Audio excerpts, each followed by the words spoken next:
Black Politicians TV, man. Who we got with us today?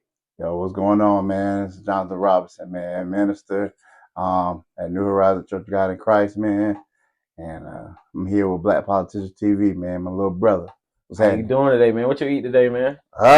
Man, this yesterday, bro, we had a men's meeting at the church, man. So I had a little bit left over from that, man. We had like this egg quiche thing with sausage and all that stuff, man. Yeah, it was bomb. It was so good that I had a little left over. So you know what I'm saying? I had some of that this day, man. And then after that, because the church that I attend, that I serve, it's in Maxton, man. We had to go by Nick's Pick Quick.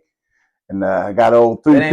ain't no the niggas, Bro, bro. I The promise gizzards. you. I promise you. Why gizzards? But they ain't had no gizzards and none of that, you know what I'm saying? But they had that three piece in there, so I got that three piece with the chicken tenders, you know what I Okay. mean?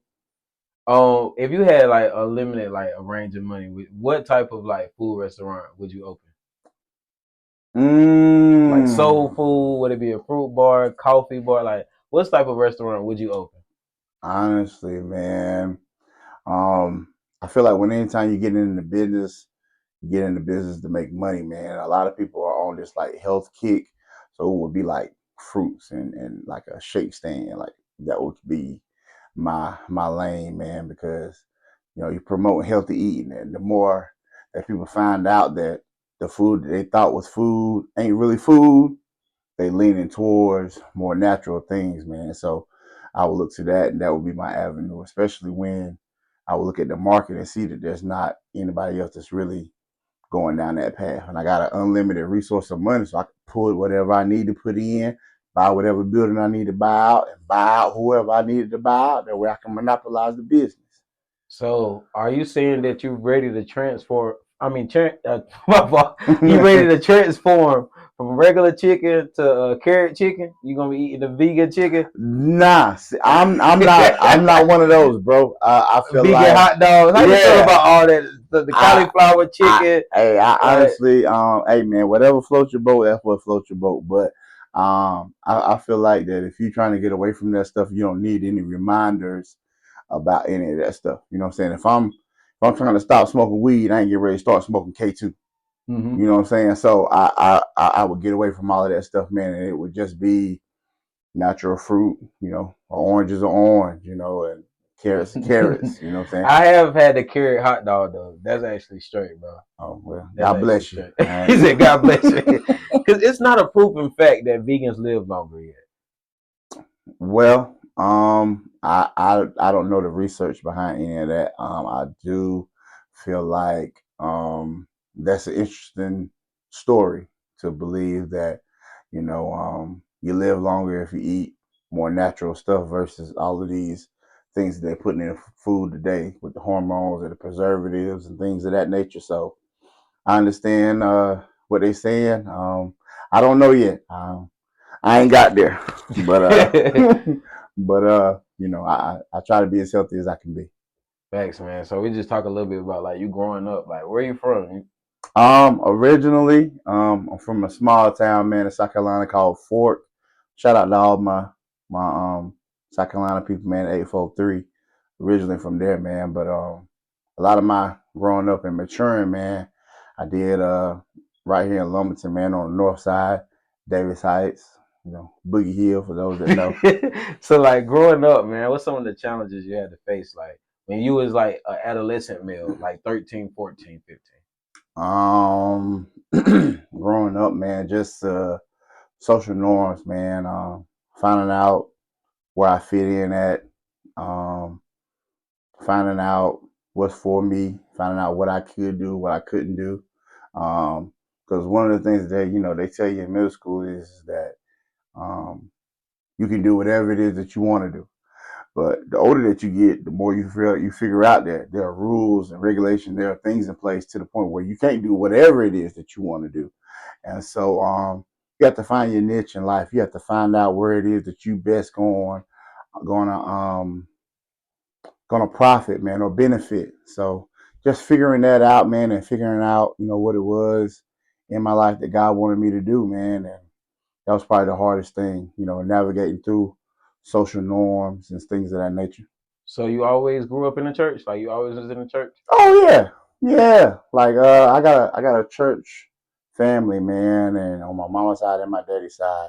And so, church was not anything that was foreign from me or my family, man. We um, always, church was always a part of our life growing up, man. I believe that's one of the reasons why a lot of things that happened to a lot of my friends that didn't happen to me simply because, I honored God and well, back then, in some of the ways that I was living. Now I try to honor God in everything that I do.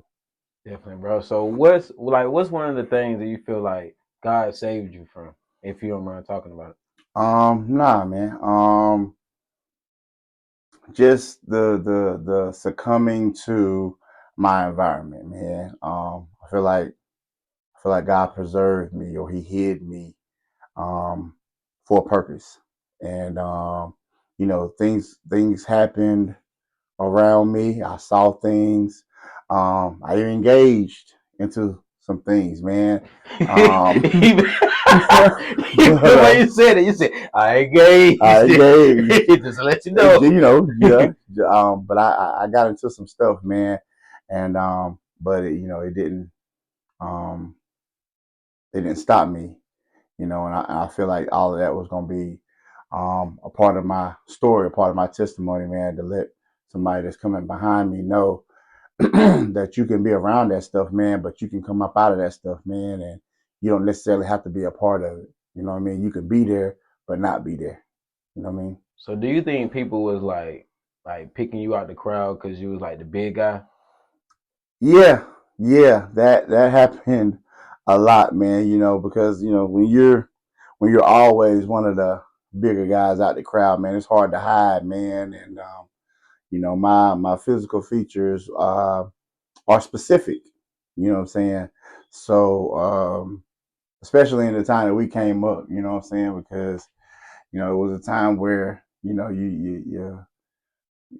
had to knuckle up a little bit. So all the big guys were front and foremost for a lot of that stuff, man. So my size, it got me out of some stuff and it got me into some stuff, and but you got to know what come with that stuff, man. If you, that's just like in sports, man. If you playing basketball and you 6'5" in the fifth grade, don't look for your coach to say here's the ball out there on the 3-point line. He's gonna look for you to be in the paint because you're one of the biggest players.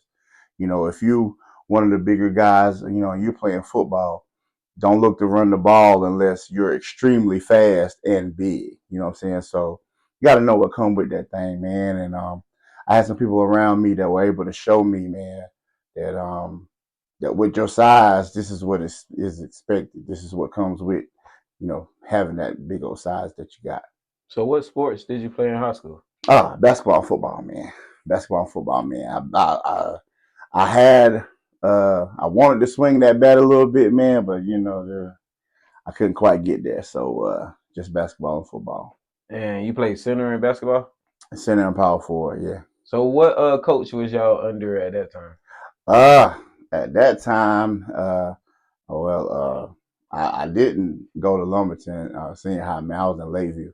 So we had a coach by the name of Coach Fry, Eric Fry, and he was the basketball coach, man. So it was cool. But by that time in high school, man, I had done learned that I was built for football. So I basically just used basketball season, man, as training to get ready for football. So what's your favorite NFL team? Carolina Panthers, of course. Definitely, always. Yeah. So Jake Delhomme or Cam Newton? Cam, easy. Easy. Do you feel like we held on to Jake Delhomme too long? I felt like he served his purpose. He did what he was supposed to do, man. Jake Delhomme was arguably the first good quarterback that we saw. Cam was great. Cam was legendary. Cam was great. And we got a little spoiled because now we see what life is like without Cam. So but we're gonna be back. Yeah, I was trying to figure out what is going on with the Panthers right now. A number of things, man. It's a young team. The O line ain't gelling together like it's supposed to. The run game's not there, and I don't know if that come from scheme or I don't know if that come from personnel. But a lot of times you didn't have to worry about that when you have a great quarterback. Tom Brady is Tom Brady, and his success on teams is well documented, regardless of who the coach is, for a reason. So that should be a note to NFL teams. Once you get your quarterback in place, everything else pretty much fall into place because you got your leader now. Yeah, man. Once Cam lost that Super Bowl, he never been the same. We never seen Cam recover from that Super Bowl loss, bro. Like, Nah, like it, Cam with that Super Bowl loss, man, it was Cam couldn't hide anymore. They knew that Cam was an NFL quarterback. They didn't know he could be that decent. They didn't know that he could throw and have a completion percentage of around 68%. They didn't know that he could check off of a play and run another play. They didn't know that he knew how to check down and all that stuff. They thought he could only throw the deep ball. So Cam couldn't hide anymore, man, because he had displayed everything that he could that season. I mean, his best receiver on that team was Ted Ginn Jr., who ended up having 10 touchdowns, and he was a special teams person on any other team except for Carolina. Cam turned him into a wide receiver. so do you blame like Dion for leaving the HBCU and going to Colorado? Dion, man, prime time, man. First of all, I want to say, I love Prime, man, and what he did and what he's doing for the culture, man, and for the guys that surround him. Um, I feel like there was a conversation, man, and they ripped Dion away from us. You know what I'm saying? And because I feel like everything that he could have did or he's doing now, he could have did.